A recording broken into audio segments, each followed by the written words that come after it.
Hello ગુજરાતીઓ, good morning બધાને. કેમ છો બધા? આશા રાખું છું બધા તંદુરસ્ત હશો, મસ્ત હશો. હું પણ મજામાં છું.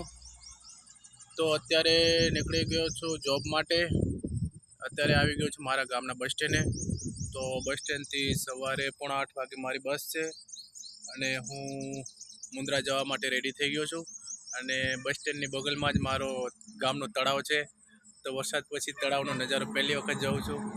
તો તળાવ તો ઓવરફ્લો ફૂલ થઈ ગયો છે અને વધામણા બધા 8-10 દિવસ પહેલાં થઈ ગયા હતા, કારણ કે મારાથી તો આવવાનો નથી. તળાવ ભરાઈ ગયો છે અને પછી હું પહેલી વખત આવ્યો છું. જો મારો ગામનો પાછળ તળાવ. હવે તમારે સારી રીતે દેખાતો હશે. અમારા ગામનો તળાવ છે. જો તમે જોઈ શકો છો મારા ગામનો તળાવનો નજારો.